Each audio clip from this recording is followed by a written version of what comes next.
Hey, Celinda. Hey, Matt, how are you? I'm great, great. Good morning. All right. And your new book is called Butcher on the Block? You got it. All right. I'm going to put you on a brief hold. You're going to be talking to me and JR, who knows nothing about cooking, but we're going to teach him. All right, sounds So great. hang on. Saturday night. Right now, though, 77, Little loud in my ear, if you don't mind. 77 Thank degrees you. outside. Listening to News Talk 102.3, 1240 on the AM side. And we will go ahead and go to the lines. We got company. We'll get that done. Well, we want to welcome Chef Matt Moore to the program, and he is going to tell us all about grilling as we come up to the 4th of July holiday season. And he has just released a new cookbook, Butcher on the Block, and they call him a serial griller. Chef Matt, welcome to the show. Hey, thanks so much for having me, Celinda. JR, I hear you need a little bit of help, man. A little bit.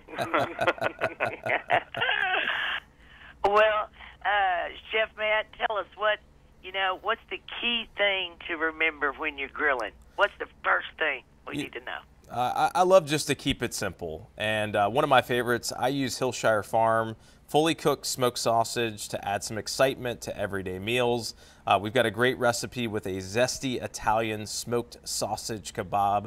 I love kebabs. It stretches to feed a crowd. We stud it with that smoked sausage and vegetables. And, you know, I like to say this is a combination of mouth-watering spices deliver just incredible flavor that's quintessential for your summer grill. Oh, hell yeah. And while you're out there by the grill, you can also check out the Hillshire Snacking Small Plates, Snacking Bistro Bites. Each package is going to give you high-quality ingredients like salami and cheese and toasted rounds and nuts. It's really perfect for a premium and convenient snacking experience all summer long. So a few appetizers while we watch the master griller at work. That's right. We love to have a convenient snack. You know, I think when it comes to our holiday cooking, you can't forget the sides. And so one of my favorite sides to make is North Carolina sweet potatoes. I've got a little bit of a trivia question for you guys this morning. Did you know that sweet potatoes is actually one word? Is that something you guys knew? I did not know that. Okay, well, one word, and to cook them, I love to cut them into wedges. Kind of the trick that I have is that you'll mix them with some taco seasoning when you grill them. They've got that natural sugar, which is going to bring out a beautiful caramelization. If you want to make really easy sweet potato fries, you can put them in your air fryer.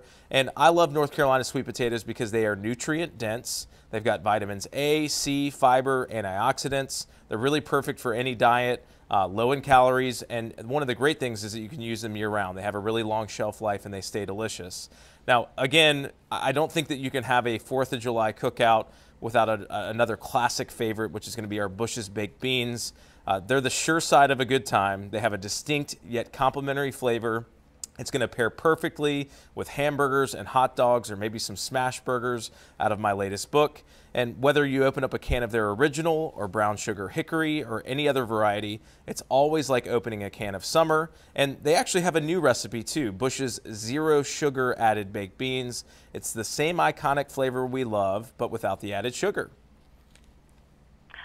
Well, and I want to go back to the sweet potatoes because you cut those into wedges. Now, if you're going to grill those, do you toss them in a little oil before you put them on the grill? Yeah, so just a little bit of oil. We talk in Butcher on the Block and my book, Serial Griller, about how we set up different zones of fire. That's going to give us control, whether that's on a gas grill or a charcoal grill. So I'll just cut them into thick wedges.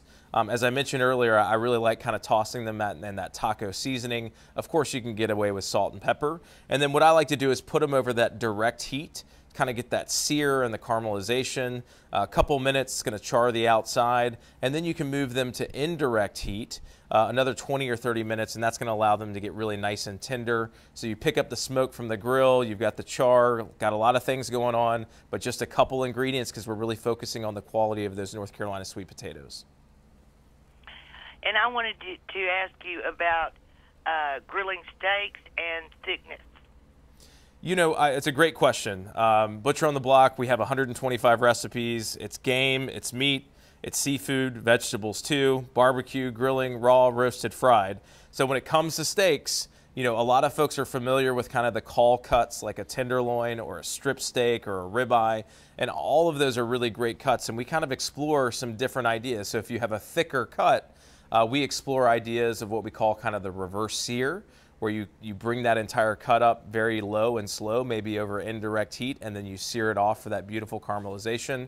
There's also kind of a method that I implore called the new vide, where we grill it as hot and as fast as possible, and then we let it rest for a long period of time.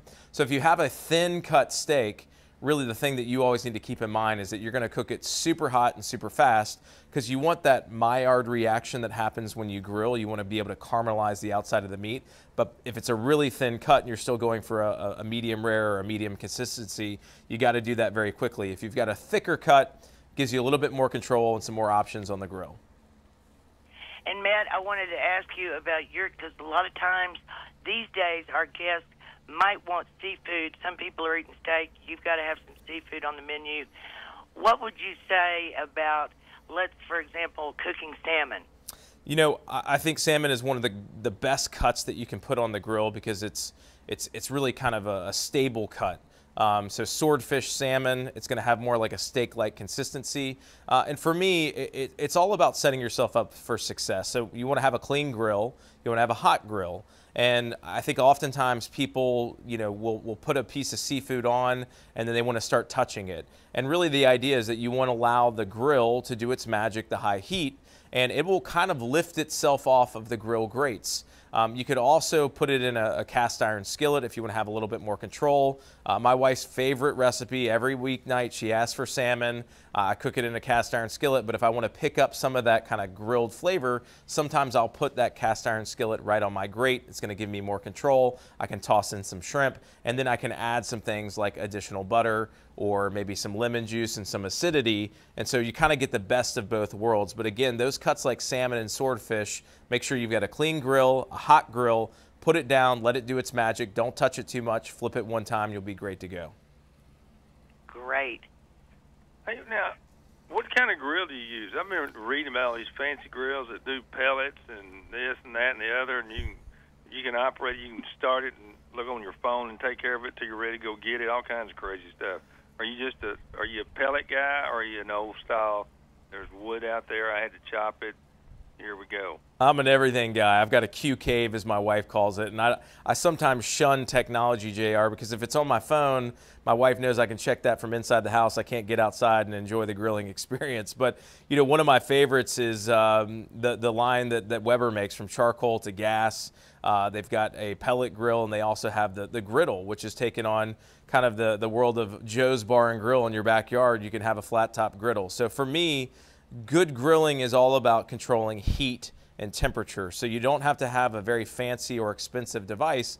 As long as you can control that temperature over a period of time, then you're in the ball game. All right. Well, thank you. I have a Weber a la Ina Garden, so I love that, and I'm old school.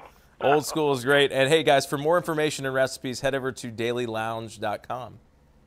All right. Chef Matt Moore, the book is Butcher on the Block. Thanks so much. All right, I'll come see you guys in Texas. Do it. You do that. Take care. See ya. All right.